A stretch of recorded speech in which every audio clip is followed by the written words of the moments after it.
اگر جہنم میں سوئی کے ناکے کے برابر بھی سوراخ کر دیا جائے، سوئی کا جو سوراخ ہوتا ہے اس سوراخ کے برابر بھی اگر دنیا میں جہنم کو سوراخ ڈال دیا جائے تو قسم خدا کی پوری دنیا گرمی کی شدت کی وجہ سے ہلاک ہو جائے۔ اللہ کے نبی اس رب کی قسم کھا کر کہتا ہوں جس نے آپ کو دنیا میں نبی بنا کر مبعوث فرمایا۔ حدیث میں آتا ہے جبرائیل علیہ السلام میں بیان کر کے آسمان پر چلے گئے اور رسول اللہ صلی اللہ علیہ وسلم روتے ہوئے آپ صلی اللہ علیہ وسلم گھر کی طرف آ رہے تھے تو دیکھا کہ ایک انصار کی جماعت بیٹھ کر کھلکھلا کر ہنس رہی ہے، ہنسی مذاق کر رہی ہے۔ اللہ کے رسول نے فرمایا اے انصار کی جماعت، تم ہنس رہے ہو جبکہ تمہارے پیچھے جہنم کھڑی ہے۔ قسم خدا کی جس چیز کو میں جانتا ہوں اگر تم اس چیز کو جان لو تو زندگی میں ہنسنا چھوڑ دو گے، زندگی بھر روتے رہو گے، کھانا پینا چھوڑ دو گے اور آخرت کی فکر میں پاگل ہو کر جنگل و بیابان کو چلے جاؤ۔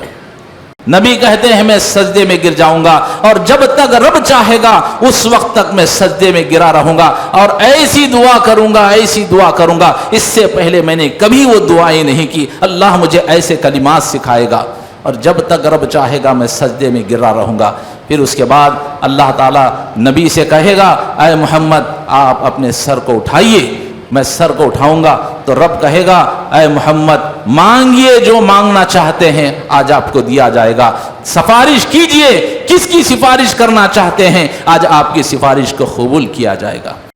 الحمدللہ نحمده ونستعینه ونستغفر ونعوذ باللہ من شرور انفسنا ومن سیئات اعمالنا من يهده الله فلا مضل له ومن يضلل فلا هادي له وأشهد أن لا إله إلا الله وحده لا شريك له وأشهد أن محمدًا عبده ورسوله أرسله بالحق بشيرا ونذيرا أما بعد فإن خير الحديث كتاب الله وخير الهدي هدي محمد صلى الله عليه وسلم وشر الأمور محدثاتها وكل محدثة بدعة وكل بدعة ضلالة وكل ضلالة في النار فأعوذ بالله السميع العليم من الشيطان الرجيم بسم الله الرحمن الرحيم خاف والقرآن المجيد بل عجبوا أن جاءهم منذر منهم فقال الكافرون هذا شيء عجيب أإذا متنا وكنا ترابا ذلك رجع بعيد قد علمنا ما تنقص الأرض منهم وعندنا كتاب حفيظ بل كذبوا بالحق لما جاءهم فهم في أمر مريج أفلم ينظروا إلى السماء فوقهم كيف بنيناها وزيناها وما لها من فروج والأرض مددناها وألقينا فيها رواسي وأنبتنا فيها من كل زوج بهيج تبصرة وذكرى لكل عبد منيب ونزلنا من السماء ماء مباركا فأنبتنا به جنات وحب الحصيد والنخل باسقات لها طلع نضيد رزقا للعباد وأحيينا به بلدة ميتا كذلك الخروج قال الله تبارك وتعالى في موضع آخر لقد جاءكم رسول من أنفسكم عزيز عليه ما عنتم حريص عليكم بالمؤمنين الرؤوف الرحيم۔ تمام قسم کی تعریفیں حمد و ثنا کبریائی اور بڑائی اسی اللہ وحدہ لا شریک کے لیے لائق اور زیبا ہے جو تمام جہانوں کا مربی و پالنہار ہے۔ درود و سلام نازل ہو تمام انبیاء علیہ الصلاۃ والسلام پر، خصوصاً میرے اور آپ کے نبی تاجدار مدینہ حضرت جناب محمد رسول اللہ صلی اللہ علیہ وسلم پر۔ محترم حضرات، آپ حضرات سیرت رسول صلی اللہ علیہ وسلم پر خطبات سن رہے ہیں۔ سیرت رسول کا یہ 119واں جمعہ کا خطبہ ہے اور آج کا ہمارا جو عنوان ہے رسول اللہ صلی اللہ علیہ وسلم کے آنسو امت کی فکر میں۔ آپ صلی اللہ علیہ وسلم نے اس امت کی فکر میں آپ نے کیسے آنسو بہائے، کیسے آپ نے اس امت کا غم اپنے دل میں رکھا، تو یہ تمام چیزیں انشاءاللہ قرآن و حدیث کی روشنی میں آپ حضرات کے سامنے رکھنے کی کوشش کروں گا۔ اللہ تعالیٰ سے دعا ہے اللہ تعالیٰ ہم سب کو کہنے سننے سے زیادہ نبی کریم صلی اللہ علیہ وسلم کی سچی محبت اپنے دل کے اندر پیدا کرنے کی اللہ ہم سب کو توفیق عطا فرمائے، آمین۔ جو آیت کریمہ میں نے آپ کے سامنے تلاوت کی ہے، اللہ تبارک و تعالیٰ نے اپنے نبی کی اس امت کے بارے میں فکر کیا ہے، اللہ نے اس کی ایک جھلک اس آیت کریمہ میں کھینچی ہے۔ اللہ نے فرمایا لَقَدْ جَاءَكُمْ رَسُولٌ مِّنْ أَنفُسِكُمْ، اللہ نے فرمایا کہ لوگوں تمہارے پاس تمہی میں سے ہم نے ایک رسول کو بھیجا۔ وہ رسول کیسا ہے؟ حریص عزیز علیہ ما عنتم حریص، کہ تمہیں اگر کوئی تکلیف پہنچتی ہے، تمہیں کوئی مشقت پہنچتی ہے تو اس مشقت کو، وہ تکلیف کو اپنے اندر محسوس کرتا ہے۔ اور علیکم بالمؤمنین رؤوف الرحیم، وہ رسول ہم نے تمہارے درمیان میں بھیجا ہے جو تمہارے اوپر بڑا مہربان اور بہت ہی زیادہ رحم دل والا ہے۔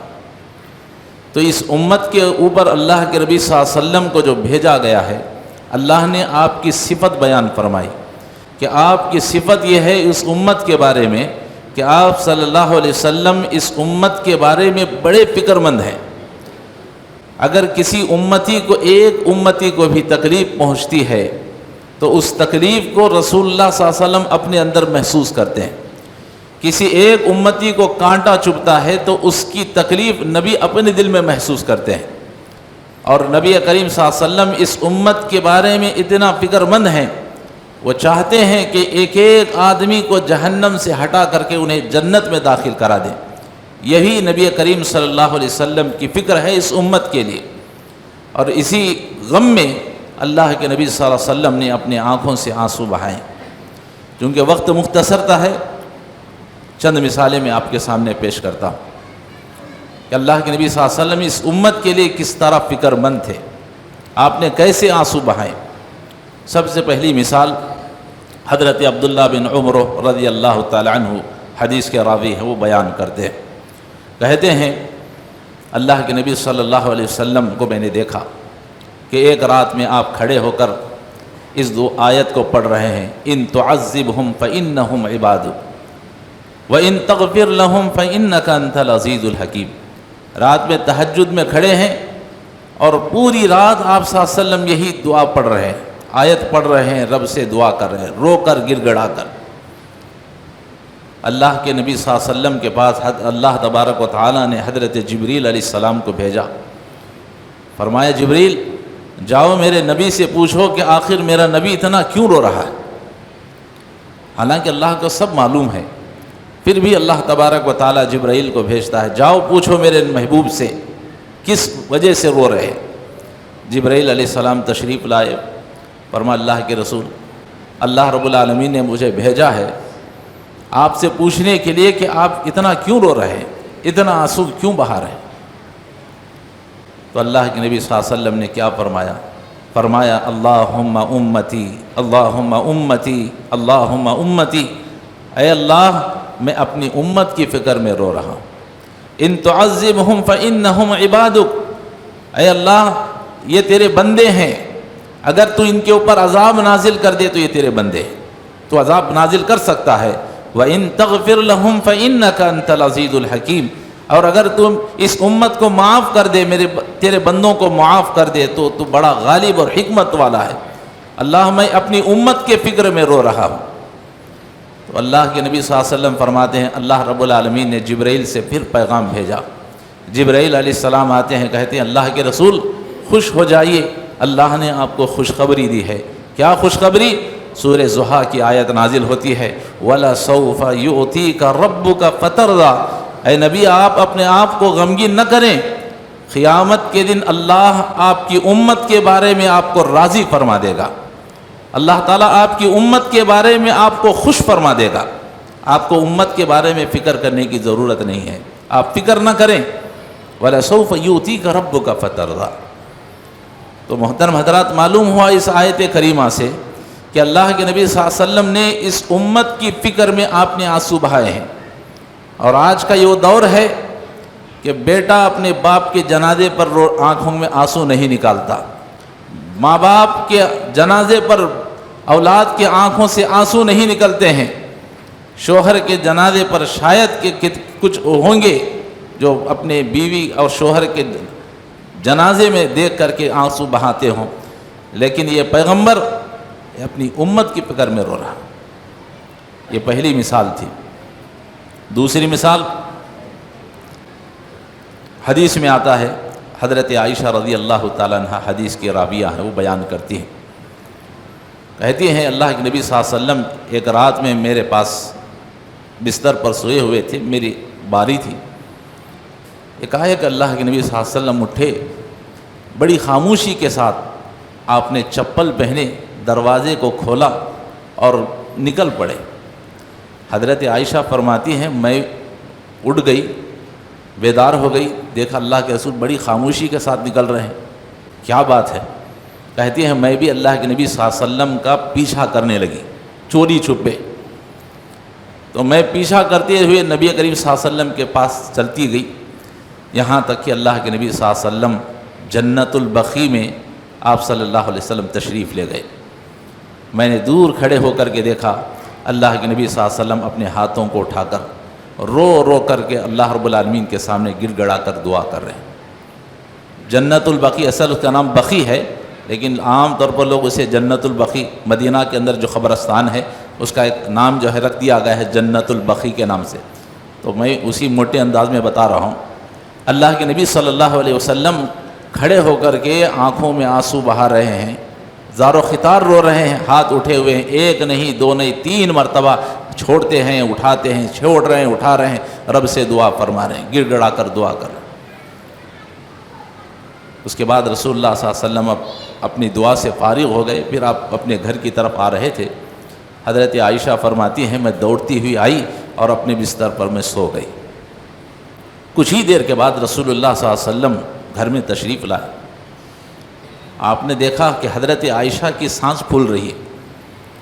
فرمایا عائشہ کیا بات ہے، تمہاری سانس کیوں پھول رہی ہے؟ تو حضرت عائشہ نے کہا اللہ کے رسول کوئی بات نہیں۔ آپ نے فرمایا عائشہ سچ سچ بتا دو ورنہ اللہ تبارک و تعالی وحی کے ذریعے سے مجھے بتا دے گا۔ حضرت عائشہ فرماتی ہیں اللہ کے رسول میرے ماں باپ آپ پر قربان ہو، جب آپ چوری آہستہ سے نکلے، بہت ہی آہستہ سے آپ نے چپل پہنی، بہت آہستہ سے دروازہ کھولا، بڑی احتیاط کے ساتھ آپ گھر سے باہر نکلے، تو میں نے سوچا کہ چلو آپ کا پیچھا کروں، دیکھو تو صحیح کہ اللہ کے رسول جاتے کہاں۔ اللہ کے نبی نے فرمایا عائشہ کیا تم یہ سمجھ رہی تھی کہ اللہ اور اس کے رسول تمہارے ساتھ خیانت کریں گے؟ پھر آپ نے فرمایا عائشہ، آپ نے سینے پر ٹھونکا حضرت عائشہ کو اور فرمایا عائشہ تم سوئی ہوئی تھی، جبرائیل علیہ السلام تشریف لائے، تمہارا کپڑے ہٹے ہوئے تھے، جبرائیل اندر نہیں آئے، بازو باہر سے مجھے آواز دی، میں نے کہا کہ جبرائیل کیا بات ہے؟ حضرت جبرائیل علیہ السلام نے کہا اللہ کے رسول اللہ نے آپ کو حکم دیا ہے کہ آپ جنت البقیع کے جو قبرستان ہے ان کے مردوں کے لیے آپ مغفرت کی دعا کریں، اللہ نے آپ کو حکم دیا۔ تو عائشہ میں نے جو جنت البقیع میں جا کر دعا کی، میرے امت کے ان لوگوں کے لیے میں نے دعا کی ہے جو وہاں پر مدفون ہیں۔ تو اللہ کے نبی صلی اللہ علیہ وسلم نے اپنے آنکھوں سے آنسو بہائے، کس کے لیے؟ اس امت کے ان لوگوں کے لیے جو انتقال کر چکے ہیں، پتہ نہیں کتنوں کی مغفرت ہوگی کہ نہیں ہوگی، شاید وہ میری دعا کے مستحق ہوں گے، اس لیے اللہ کے نبی صلی اللہ علیہ وسلم وہاں کھڑے ہو کر ان قبرستان کے لوگوں کے لیے جو امت کے مدفون ہیں، اللہ کے نبی ہاتھ اٹھا کر رو کر گڑ گڑا کر رب سے دعا کر رہے ہیں اللہ میرے ان امتیوں کو بخش دے، اللہ میرے ان امتیوں کو بخش دے۔ تو یہ رسول اللہ صلی اللہ علیہ وسلم کے آنسو تھے اس امت کی فکر میں۔ اس کی دوسری مثال یہ تھی۔ تیسری مثال حضرت ابوبکر صدیق رضی اللہ تعالی عنہ حدیث کے راوی ہیں، وہ بیان کرتے ہیں، کہتے ہیں جنگ بدر اسلام کی سب سے پہلی جنگ، پورا قافلہ لشکر میدان میں بدر میں پہنچ گیا، رات کا وقت ہے، صبح میں جنگ ہونی ہے، ایک طرف 313 ہیں تو دوسری طرف 1000 کا لشکر جرار ہے۔ یہ وہ لشکر ہے جس کے پاس بے سر و سامانی ہے، لیکن وہاں سامنے ہر ہتھیار سے لیس لشکر سامنے کھڑا ہے۔ اللہ کے نبی صلی اللہ علیہ وسلم نے صحابہ سے فرمایا، صحابہ جاؤ رات میں اطمینان سے سو جاؤ، صبح میں جنگ کے لیے تمہیں کھڑا ہونا ہے۔ پورے لوگ چلے گئے، سو گئے۔ ابو بکر رضی اللہ تعالیٰ عنہ فرماتے ہیں آدھی رات کا وقت ہے، اللہ کے نبی صلی اللہ علیہ وسلم نے 2 رکعت نماز پڑھی، پھر آپ صلی اللہ علیہ وسلم رب کے سامنے کھڑے ہو کر رب سے سامنے گڑ گڑا کر دعا کر رہے ہیں۔ نبی کی آنکھوں سے آنسو بہہ رہے ہیں، نبی زار و خطار آنسو بہا رہے ہیں، دعا کر رہے ہیں، اللہم انجز لی ما وعدتنی، اللہم ان تہلک هذه العصابہ من اہل الاسلام لا تعبدوا فی الارض۔ اللہ کے نبی دعا فرما رہے ہیں، اللہ یہ جو مجھ سے تو نے وعدہ کیا ہے، اللہ اس وعدے کو پورا فرما۔ اے اللہ یہ مٹھی بھر جماعت ہے، 313 کی جماعت ہے، اگر یہ جماعت ختم ہو گئی، یہ جماعت ہلاک ہو گئی، ہم جنگ ہار گئے، اللہ پھر قیامت تک تیرا نام لینے والا اس سرزمین پر کوئی نہیں ہوگا۔ اللہ میری دعا کو قبول فرما۔ اللہ کے نبی رو کر گڑ گڑا کر دعا فرما رہے ہیں۔ حضرت ابو بکر صدیق فرماتے ہیں آپ نے اتنا آنسو بہائے کہ آپ کی داڑھی مبارک بھی گئی، اور پانی، آنسوؤں کا پانی زمین پر گر پڑتا ہے، بدر کی زمین مبارک ہو جاتی ہے۔ اللہ کے نبی صلی اللہ علیہ وسلم کے کندھے پر جو چادر تھی وہ زمین پر گر پڑتی ہے۔ حضرت ابو بکر صدیق رضی اللہ تعالیٰ عنہ آتے ہیں، آپ نے اس چادر کو اٹھایا، اللہ کے نبی کے کندھوں پر ڈالا اور فرمایا، اللہ کے رسول بس کیجئے، بس کیجئے، کہیں ایسا نہ ہو کہ آپ اس امت کی غم میں، آپ اس امت کی فکر میں ہلاک ہو جائیں۔ اللہ کے نبی بس کیجئے، آپ سے اللہ نے جو وعدہ کیا ہے اللہ اس وعدے کو ضرور پورا فرمائے گا۔ اللہ کے رسول آپ اتنا نہ روئیں۔ اللہ کے نبی صلی اللہ علیہ وسلم نے اپنے آنکھوں کو پوچھ لیا، اللہ اکبر، ابھی نبی نہیں اٹھے تھے، اللہ نے فرمان جاری فرما دیا۔ کیا فرمان تھا؟ اذ تستغیثون ربکم فاستجاب لکم انی ممدکم بألف من الملائکۃ مردفین۔ اے نبی اس وقت کو یاد کرو جب آپ اپنے رب کے سامنے رو کر گڑ گڑا کر دعا فرما رہے تھے، ہم نے آپ کی دعا کو قبول فرما دیا، اور انی ممدکم بألف من الملائکہ، ہم نے 1000 فرشتوں کے ذریعے سے تمہاری مدد فرمائی۔ اللہ اکبر۔ تو محترم حضرات، اللہ کے نبی صلی اللہ علیہ وسلم اس امت کے لیے کہاں کہاں آپ نے آنسو بہائے۔ آج ہم اپنے گھروں کے لیے، اپنی قوم کے لیے کبھی ہمارے آنکھوں سے آنسو نہیں نکلتے، لیکن قربان جائیے گا اللہ کے نبی صلی اللہ علیہ وسلم پر، آپ کو اپنی امت کی فکر ہے، رات دن نبی اپنی امت کی فکر میں رو رہے ہیں۔ یہ تیسری مثال تھی جو میں نے آپ کے سامنے پیش کی۔ چوتھی مثال حضرت عمر رضی اللہ تعالیٰ عنہ، حدیث کے راوی، وہ بیان کرتے ہیں، کہتے ہیں اللہ کے نبی صلی اللہ علیہ وسلم ایک مرتبہ بیٹھے ہوئے تھے، اتنے میں حضرت جبرائیل علیہ السلام اللہ کے نبی کی خدمت میں تشریف لائے، اور ایسے وقت میں آئے کہ جب کبھی بھی ہم نے حضرت جبرائیل کو اس وقت میں آتا ہوا نہیں سنا۔ بے وقت آپ آ گئے، اچانک آ گئے۔ اللہ کے نبی صلی اللہ علیہ وسلم بیٹھے ہوئے تھے، کھڑے ہو گئے، کہا جبرائیل کیا بات ہے؟ اور حضرت جبرائیل علیہ السلام کا چہرہ بدلا ہوا ہے، غمگین چہرہ ہے۔ فرمایا جبرائیل کیا بات ہے؟ بڑے پریشان نظر آتے ہو اور ایسے وقت میں آئے ہو جب کبھی نہیں آتے، کیا بات ہے؟ حضرت جبرائیل علیہ السلام کہتے ہیں اللہ کے رسول، اللہ رب العالمین نے مجھے جہنم کو دیکھنے کا حکم دیا، تو میں جہنم کو دیکھ کر کے آ رہا ہوں، اس لیے میرے چہرے پر سے بشاشت ختم ہو چکی ہے۔ اللہ کے نبی صلی اللہ علیہ وسلم نے فرمایا جبرائیل ذرا جہنم کا حال تو بتاؤ کہ جہنم ہے کیسی، میں بھی تو سنوں کہ جہنم کیسی ہے جسے تم دیکھ کر کے آ رہے ہو۔ حضرت جبرائیل علیہ السلام کہتے ہیں اللہ کے نبی، میں جہنم کو جب دیکھنے کے لیے گیا تو اللہ رب العالمین نے جہنم کو دھونکنے کا حکم دیا، جہنم تو سلگ چکی ہے اور گرمی پیدا کرنے کا اللہ نے حکم دیا۔ تو حضرت جبرائیل کہتے ہیں کہ 1000 سال تک جہنم کو دھونکا گیا، تو وہ آگ بالکل سفید ہو گئی، انگار، اس کی انگار جو ہے جیسے جب ہم دیکھتے ہیں انگار جب پڑتی ہے تو بالکل سفید ہو جاتی ہے، اس کے اوپر سفیدی آ جاتی ہے۔ جبرائیل کہتے ہیں اللہ کے نبی وہ آگ کو 1000 سال تک دھونکا گیا تو وہ آگ سفید ہو گئی، پھر اللہ نے ایک اور 1000 سال تک دھوکنے کا حکم دیا، پھر 1000 سال اور دھونکا گیا تو اللہ کے نبی وہ آگ بالکل سرخ ہو گئی، بالکل لال ہو گئی، ریڈ کلر ہو گئی ایک دم۔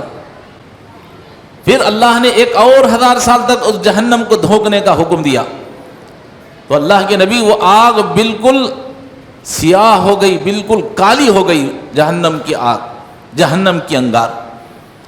اللہ کے نبی اب اس قدر وہ دہک رہی ہے، اتنی سخت شدت کے ساتھ ہے کہ جہنم کا ایک حصہ دوسرے حصے کو کھا جا رہا ہے، آگ ہی اپنی آگ کو کھا جا۔ دیکھیے آپ کولسوں کو دیکھیں، جب کولسے زیادہ ہو جاتے ہیں تو آگ زیادہ ہوتی ہے تو کولسا جو ہے خود بخود ایک دوسرے کو کھانے لگتا ہے۔ تو حضرت جبرائیل کہتے ہیں اللہ کے نبی جہنم اس قدر شدت میں ہے اب کہ جہنم کا ایک حصہ دوسرے حصے کو کھا رہا۔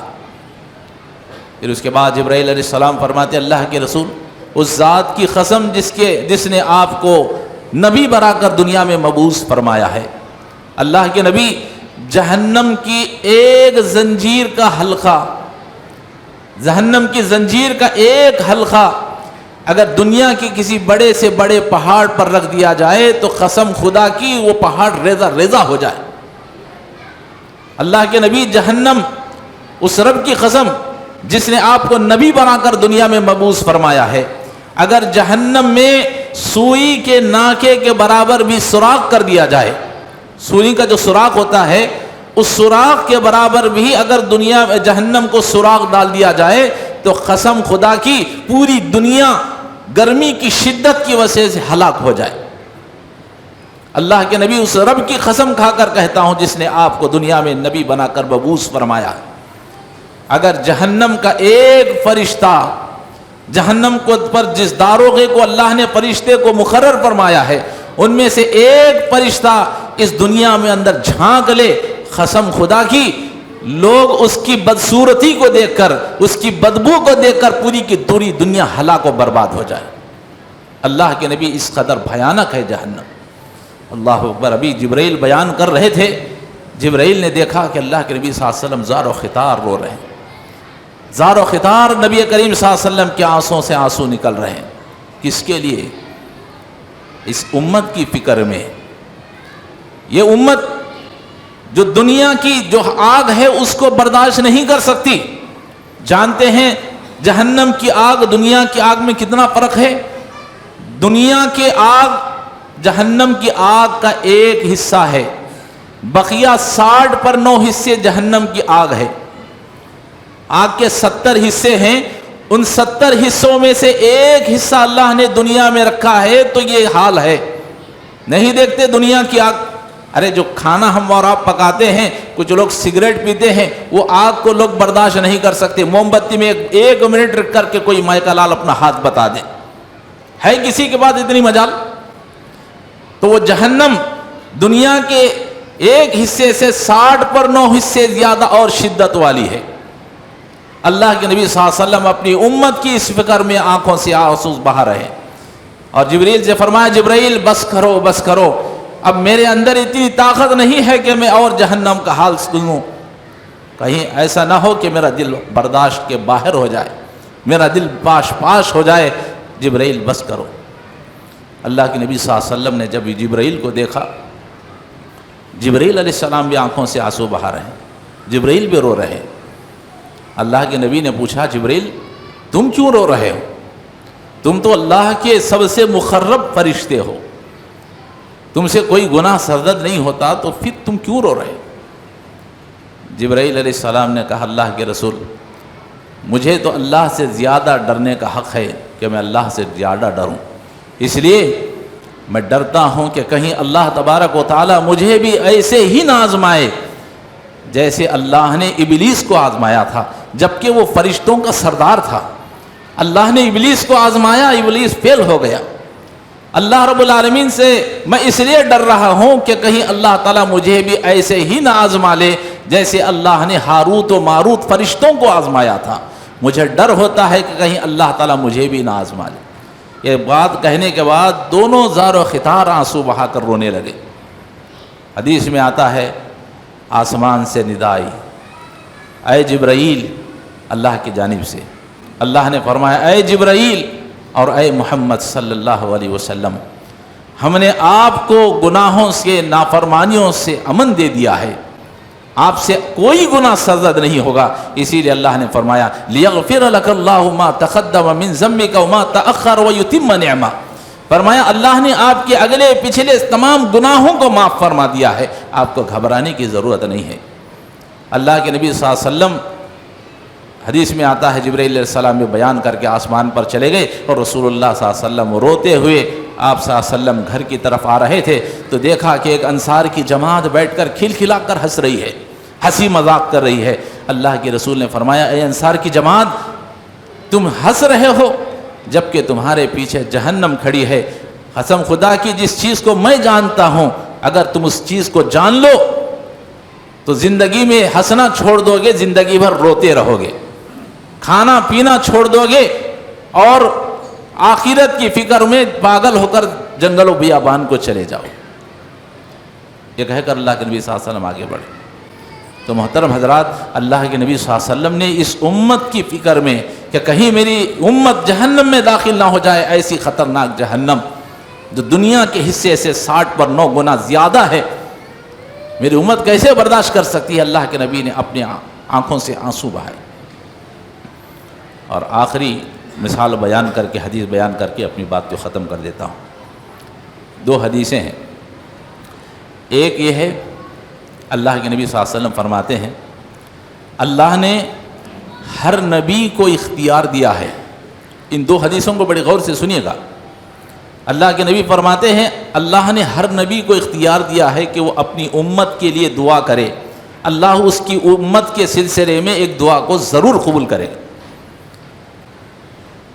ہر امت کے نبی کو اختیار دیا ہے کہ ایک دعا تم اپنی امت کے لیے کرو گے تو اللہ ضرور اس دعا کو قبول کرے گا۔ اللہ کے نبی فرماتے ہیں ہر نبی نے اپنی امت کے لیے دعا کر دی، دنیا میں دعا کرنے میں انہوں نے جلدی کی، سب نے دعا کر دی، لیکن میں نے اس دعا کو نہیں کیا، میں نے اس دعا کو آخرت کے لیے، قیامت کے لیے، امت کے لیے اٹھا کر کے رکھا ہے۔ اللہ اکبر۔ ہر نبی نے دعا کر دی، جلد بازی کی، نبی کہتے ہیں ہر نبی نے جلد بازی کی، لیکن میں نے اس دعا کو نہیں کیا، اس دعا کو قیامت کے دن کے لیے اٹھا کر رکھا ہے، اور میں قیامت کے دن اپنی امت کے لیے اس دعا کو کروں گا۔ جانتے ہیں وہ دعا کیا ہے؟ حدیث میں آتا ہے، حضرت انس رضی اللہ تعالیٰ عنہ بیان کرتے ہیں، بڑی لمبی چوڑی حدیث ہے، اختصار سے بتا رہا ہوں۔ کہتے ہیں اللہ کے نبی صلی اللہ علیہ وسلم بیٹھے ہوئے تھے صحابہ کے ساتھ، فرمایا لوگوں قیامت کے دن بڑا خطرناک دن ہوگا، لوگ جمع ہوں گے میدان محشر میں، سورج سوا نیزے پر کھڑا ہوگا، لوگ شدت گرمی کی وجہ سے انہیں ایسا پسینہ نکل رہا ہوگا، ہر شخص اپنے اپنے اعمال کے مطابق، کوئی پنڈلیوں کے برابر، کوئی گھٹنے کے برابر، کوئی کمر کے برابر، کوئی کھندے کے برابر، اپنے اپنے اعمال کے حساب سے پسینے میں ڈوبا ہوا ہوگا۔ کئی دن گزر جائیں گے، حساب نہیں ہو رہا ہوگا، لوگ پریشان ہوں گے، شدت کی گرمی، سورج سوا نیزے پر، حالت کیا ہوگی اندازہ لگائیں۔ لوگ پریشان ہوں گے، حساب نہیں ہو رہا ہوگا، کہاں یہاں جا رہے ہیں، وہاں جائیں، کیا کیا جائے؟ سب مل کر کہتے ہیں کہ چلو آدم علیہ السلام کے پاس جاتے ہیں، جا کر کے ریکویسٹ کرتے ہیں کہ اللہ تعالیٰ سے دعا کریں کہ اللہ تعالیٰ ہمارا حساب و کتاب جلد لے لے۔ آخرت کا بعد میں معاملہ ہے، میدان محشر کے جو دن ہیں، اللہ دعا فرمائیے اللہ تعالیٰ وہ حساب و کتاب، اللہ تعالیٰ ہمارے ساتھ آسانی کا معاملہ فرمائے، اللہ تعالیٰ ہمیں ان لوگوں میں شمار فرمائے جو بغیر حساب و کتاب کے جنت میں داخل ہو جائے، آمین۔ کہتے ہیں اللہ کے نبی صلی اللہ علیہ وسلم حضرت آدم علیہ السلام کے پاس لوگ آئیں گے، کہے کہ آدم آپ تو ہمارے باپ ہیں، اللہ نے آپ کو اپنے ہاتھوں سے بنایا، اللہ نے خود آپ کے جسم میں روح پھونکی، فرشتوں کو اللہ نے آپ کے سامنے سجدہ کرایا، اللہ کے آپ مقرب ہیں، آپ رب سے سفارش کریں کہ اللہ تبارک و تعالی ہمارا حساب جلدی جلدی لے لے. ابھی جنت و جہنم کا معاملہ نہیں، صرف اتنا دعا کیجئے، سفارش کیجئے کہ حساب کتاب اللہ تعالیٰ جلدی لے لے. حضرت آدم علیہ السلام جانتے ہو کیا کہیں گے؟ کہتے ہیں کہ اے لوگو، اللہ رب العالمین آج بڑا غضبناک ہے، اتنا غضبناک ہے کہ اللہ اس سے پہلے کبھی اتنا غضبناک، اتنا غصے میں نہیں تھا، اور نہ کبھی اللہ تعالیٰ اتنا زیادہ غصے میں ہوگا. در حقیقت بات یہ ہے لوگو، اللہ رب العالمین نے مجھے ایک درخت کے قریب جانے سے منع کر رکھا تھا، لیکن میں نے اس درخت کے پھل کو کھا لیا. مجھ سے ایک نافرمانی ہو گئی جس کی وجہ سے میں آج شرمندہ ہوں. میرے اندر اتنی مجال نہیں کہ میں اللہ رب العالمین کے سامنے جا کر تمہاری سفارش کر سکوں. آج تو مجھے خود اپنی پڑی ہوئی ہے. بڑے بڑے پیغمبر نفسی نفسی کے عالم میں ہوں گے، کہتے ہیں میں تمہاری سفارش نہیں کر سکتا، جاؤ نوح کے پاس جائیں گے، وہ بھی ایسے کہیں گے. ابراہیم علیہ السلام کے پاس لوگ جائیں گے، کہے ابراہیم آپ اللہ کے جلیل القدر پیغمبر ہیں، آپ اللہ کے خلیل ہیں، آپ ہمارے لیے سفارش کریں کہ اللہ تعالیٰ جلد سے جلد حساب کتاب لے لے. حضرت ابراہیم علیہ السلام کہتے ہیں لوگوں، آج اللہ اتنا غضبناک ہے، اتنا غصے میں ہے، اللہ اس سے پہلے کبھی اتنا غصے میں نہیں، اور نہ کبھی اللہ تعالیٰ اتنا غصے میں ہوگا. لوگوں، میں بھی نافرمان ہوں. نافرمانی کیا ہے؟ میں نے زندگی میں، اپنی پوری زندگی میں نے 3 جھوٹ بولے ہیں. مجھ سے گناہ سرزد ہوا ہے، میں نے زندگی میں 3 جھوٹ بولے ہیں. آپ اندازہ لگائیں، ابراہیم علیہ السلام زندگی میں 3 جھوٹ آپ نے کہا، تو آپ کے اندر اتنی بھی جرأت نہیں ہے کہ وہ جا کے رب کے سامنے سفارش کر سکے. ذرا ہم اور آپ اپنا جائزہ لے لیں. پتہ نہیں زندگی میں ابراہیم نے 3 جھوٹ بولے تھے، ہمارا تو حال یہ ہے کہ روزانہ 3 کم سے کم جھوٹ ہم بولتے ہیں. ہمارا حال کیا ہوگا؟ ایک غلطی سرزد ہو گئی نبیوں سے تو پریشان ہیں کہ رب کے سامنے کیسے چہرہ دکھائیں، کیسے رب سے سفارش کریں. ہم اور آپ تو صبح سے لے کر شام تک گناہوں میں ڈوبے ہوئے ہیں. پتہ نہیں اللہ کے سامنے ہمارا کیا معاملہ پیش ہوگا. کہتے ہیں میں نے زندگی میں غلطی کر دی ہے، میرے اندر اتنی جرأت نہیں ہے کہ میں رب سے تمہاری سفارش کر دوں. جاؤ موسیٰ کے پاس جاؤ، اس کے بعد عیسیٰ کے پاس جاؤ. سب کہیں گے کہ ہمارے اندر اتنی جرأت نہیں، میرے سے غلطی ہو گئی. وہ کہیں گے میرے سے غلطی ہو گئی. آدمی حضرت عیسیٰ علیہ السلام کے پاس آئیں گے تو عیسیٰ کہیں گے کہ میرے اندر بھی اتنی جرأت نہیں ہے کہ میں کوئی تمہاری سفارش کر سکوں. جاؤ محمد الرسول اللہ صلی اللہ علیہ وسلم کے پاس، ہو سکتا ہے کہ اللہ تعالیٰ ان کی سفارش کو تمہارے حق میں قبول کر لے. پوری امتیں میرے اور آپ کے نبی تاجدار مدینہ حضرت جناب محمد الرسول اللہ صلی اللہ علیہ وسلم کی خدمت میں حاضر ہوں گی. یہ ہے اللہ کے نبی کا مقام و مرتبہ. فخر ہونا چاہیے ہمیں کہ ہم ایسے نبی کی امتی ہیں جس کو اللہ نے تمام نبیوں کا سردار بنایا. پوری امتیں جا کر کھڑی ہوں گی، کہیں گے اے محمد صلی اللہ علیہ وسلم آپ رب سے سفارش کیجئے کہ اللہ تعالیٰ ہمارا حساب کتاب جلدی لے لے. اللہ کے نبی کہتے ہیں ہاں، ہر نبی نے دنیا میں اپنی اپنی دعا کر لی، میں نے اس دعا کو اٹھا کر رکھا تھا، آج میں وہ دعا کروں گا رب سے. اللہ اکبر. ہر نبی نے دعا کر لی. نبی کہتے ہیں میں نے وہ دعا نہیں کی، قیامت کے دن کروں گا. آج نبی اس دعا کو کریں گے، کہیں گے آج میں اس دعا کو اللہ کے سامنے کروں گا. کہتے ہیں اللہ کے نبی میں رب کے سامنے سجدہ ریز ہو جاؤں گا، اتنا دعا کروں گا، اتنا روؤں گا، اتنا گڑ گڑاؤں گا. کس کے لیے؟ اپنے لیے؟ اپنے بیوی بچوں کے لیے نہیں. اللہ کے نبی اس امت کے لیے رو رہے ہیں. اللہ میری امت، میری امت. نبی کہتے ہیں میں سجدے میں گر جاؤں گا، اور جب تک رب چاہے گا اس وقت تک میں سجدے میں گرا رہوں گا، اور ایسی دعا کروں گا، ایسی دعا کروں گا اس سے پہلے میں نے کبھی وہ دعائیں نہیں کی. اللہ مجھے ایسے کلمات سکھائے گا، اور جب تک رب چاہے گا میں سجدے میں گرا رہوں گا. پھر اس کے بعد اللہ تعالیٰ نبی سے کہے گا اے محمد آپ اپنے سر کو اٹھائیے.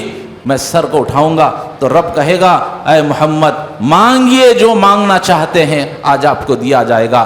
سفارش کیجئے، کس کی سفارش کرنا چاہتے ہیں، آج آپ کی سفارش کو قبول کیا جائے گا.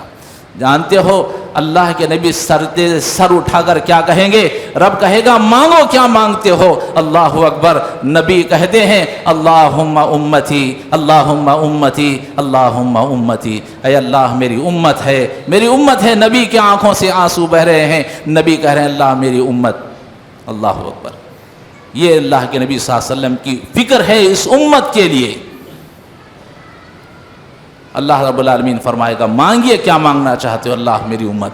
اللہ کہے گا اے نبی ہم نے آپ کی دعا کو قبول فرما لیا، جائیے آپ کی امت کے وہ لوگ جو بغیر حساب و کتاب کے 70,000 لوگ جنت میں داخل ہوں گے، آپ سب سے پہلے ان کو جنت میں داخل کرا کر آئیے۔ اللہ کے نبی 70,000 لوگوں کو جو بغیر حساب و کتاب کے داخل ہوں گے ان کو جنت میں داخل کرائیں گے۔ اللہ سے دعا ہے اللہ تعالی ہمارا بھی شمار انہی 70,000 لوگوں میں فرمائے، آمین۔ پھر نبی آئیں گے، پھر سجدے میں گر پڑیں گے، پھر رب سے دعا کریں گے، آنکھوں سے آنسو بہ رہے ہیں۔ رب کہے گا اٹھائیے کیا مانگتے ہیں؟ کہتے اللہم امتی، اللہ میری امت۔ اللہ فرمائے گا اے نبی جائیے ایک بڑی جماعت کو آپ سفارش کرائیے۔ نبی آتے رہیں گے جاتے رہیں گے، کس کے لیے؟ آج ہم 1 سے 2 بار سفارش کریں گے تو بھائی کہاں بھی گھڑی گھڑی کو پھر لیتے رہنا، لیکن قربان جائیے رسول اللہ صلی اللہ علیہ وسلم بار بار جب تک کہ آخری ادنا ایک ایک جہنمی کو جہنم سے نکال کر جنت میں نہ پہنچا دے، نبی اس وقت تک دورہ کرتے رہیں گے، پھرتے رہیں گے، رب سے سفارش کرتے رہیں گے۔ اللہ تبارک و تعالیٰ فرمائے گا اے نبی جائیے جس کے دل میں ذرہ برابر بھی، ذرے کے برابر بھی، رائے کے دانے کے برابر بھی ایمان ہوگا، جس نے زندگی میں کبھی ایک مرتبہ لا الہ الا اللہ محمد الرسول اللہ پڑھا ہوگا، اس کو بھی جہنم سے نکال کر جنت میں داخل فرمائیے۔ اللہ کے نبی اس شخص کو بھی جنت سے نکالنے تک، پہنچانے تک اللہ کے نبی صلی اللہ علیہ وسلم خاموش نہیں رہے۔ اللہ کے نبی کی یہ امت کے لیے فکر ہے۔ اللہ رب العالمین سے دعا ہے اللہ تعالیٰ نے جو مشفق اور مہربان نبی اللہ نے اس امت کو بھیجا ہے، ہم اس کے لیے جتنا بھی شکر ادا کریں اور اللہ کا جتنا بھی شکر ادا کریں کہ ہم اس امت میں پیدا ہوئے، یہ ہم جتنا بھی شکر ادا کریں گے ہمارے لیے کم ہے۔ اللہ رب العالمین سے دعا ہے اللہ تعالی ہم سب کو کہنے سننے سے زیادہ نبی کریم صلی اللہ علیہ وسلم کی، جس نبی کو اتنی فکر تھی اس امت کی، اللہ تعالی ہمیں اس نبی پر زیادہ سے زیادہ کثرت کے ساتھ نبی پر درود بھیجنے کی اللہ تعالیٰ توفیق عطا فرمائے، اور نبی کی سنتوں پر عمل کرنے کی اللہ تعالیٰ توفیق عطا فرمائے، آمین۔ وآخر دعوانا الحمدللہ رب العالمین۔ بارک اللہ لنا ولکم فی القرآن العظیم ونفعنا وإیاکم بالآیات والذکر الحکیم، انہ تعالی جواد کریم ملک بر حلیم رب حلیم۔